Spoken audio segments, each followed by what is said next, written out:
friends, welcome to my YouTube channel. Today we will discuss about crystalline states and X-ray diffraction process. First one, we will see crystalline state. Crystals have sharp melting points. A crystal or crystalline solid is a solid material whose constituents atoms, molecules or ions are arranged in an order pattern extending in all three spatial dimensions. Crystals are anisotropic. Then their properties change depending on the direction. Crystals exhibit birefringence. The scientific study of crystal formation is known as crystallography. They have long range positional order. The process of crystal formation via mechanism of crystal growth is called as crystallization or solidification. Some crystal exhibit piezoelectric effect and ferroelectric effect also. Next one is there are three categories of solids: crystalline solids, polycrystalline solids and amorphous solids. In crystalline solids, there are periodic arrangements of atoms. In polycrystalline solids, many microscopic crystals fuse together into a single solid, and in amorphous solid, atoms have no periodic structure. Amorphous solid is composed of randomly oriented atoms, ions or molecules that do not define pattern or lattice structures. That is why amorphous materials have order only with a few atomic or molecule dimensions.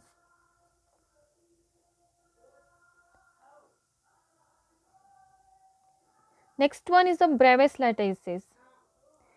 Bravais lattices in 1915, M.A. Bravais showed that identical points can be arranged spatially to produce 14 types of regular pattern. These 14 lattices are called as Bravais lattices.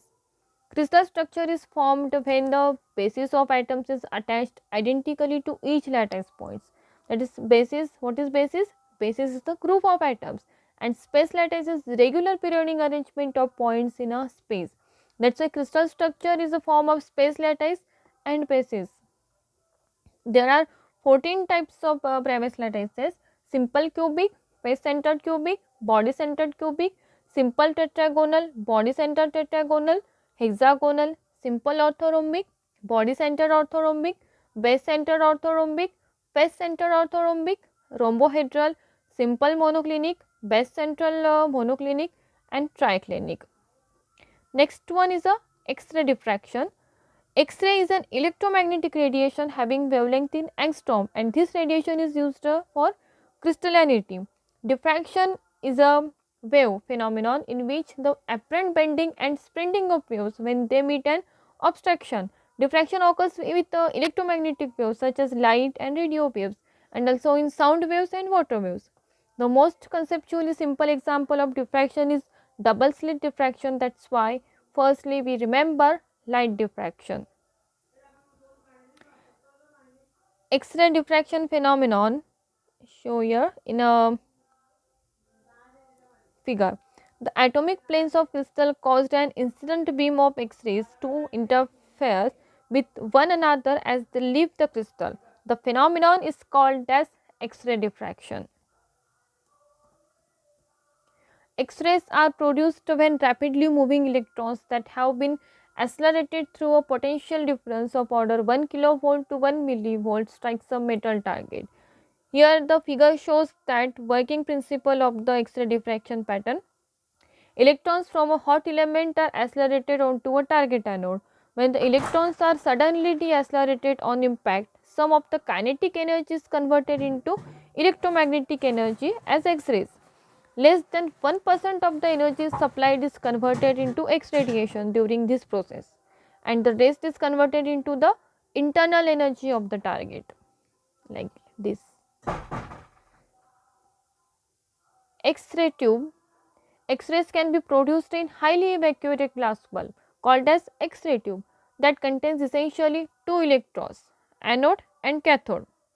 This anode arm and this is cathode arm.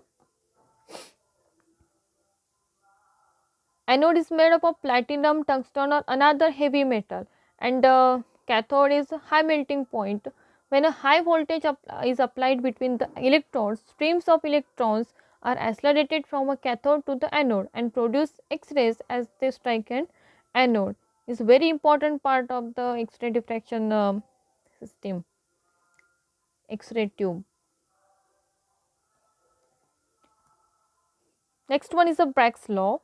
The father and son team of Sir William Henry and William Lawrence Braggs were awarded the Nobel Prize for Physics for their services in the analysis of crystal structure by means of X-rays in 1950. Bragg's law was an extremely important discovery and formed the basis for the whole of what is now known as crystallography. This technique is one of the most widely used structural analysis techniques and plays a major role in a field as diverse as structural biology and material science. Bragg's law derivation on a parallel monochromatic coherent in phase incident beam. Bragg's diffraction occurs when electromagnetic radiation of or subatomic particles waves with wavelength comparable to atomic spacing are incident upon a crystalline sample scattered by the atomic in the system and undergo constructive interference in accordance to Bragg's law. Bragg's law, here we show that the angle A, B and C. Bragg's law gives the angles for coherent and incoherent scattering from a crystal lattice when X-rays are incident on an atom.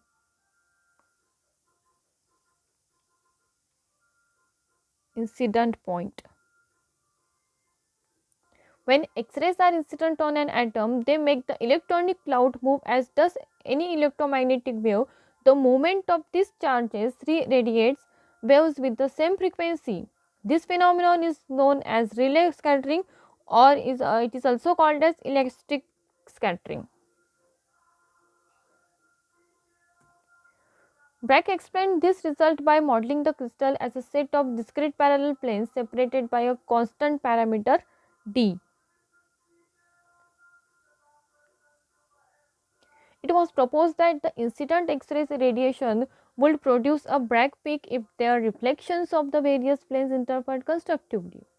The interference is constructive when the phase shift is a multiple of 2 pi. Then consider this equation: n lambda is equals to AB plus BC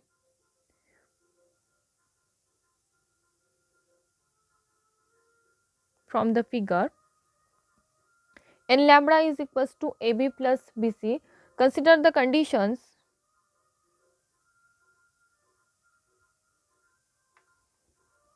necessary to make the phases of the beams coincide when the incident angle equals and reflecting angle.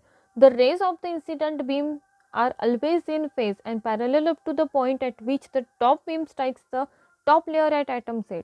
The second beam continues to the next layer where it is scattered by atom B. The second beam must travel but the extra distance AB plus BC. If the two beams are to continue travelling adjacent and parallel, this extra distance must be an integral multiple of the wavelength lambda for the phases of the two beams of the same. That is why its condition equation 1 n lambda is equals to AB plus BC, where AB is equals to d sin theta from the figure. Then n lambda is equals to twice AB. Substitute this equation 3 this equation substitute this equation 3 into 2, that is we will get n lambda is equals to 2d sin theta. Bragg's law has been derived here. N lambda is equals to 2d sin theta where n is an integer, lambda is the wavelength of the X-rays, d is the interplanar spacing in the specimen, theta is the diffraction angle. The Bragg equation is the fundamental equation valid only for monochromatic X-rays that is used to calculate interplanar spacing used in XRD analysis. Next one is the interference. There is two types of interference: constructive interference and destructive interference. Interference is a phenomenon in which two waves superimpose to form a resultant wave of greater or lower amplitude. Constructive interference here shows the constructive interference and destructive interference. Constructive interference is the result of synchronized light waves that add together to increase the light intensity And destructive interference results when two out of phase light waves cancel each other out and resulting in darkness.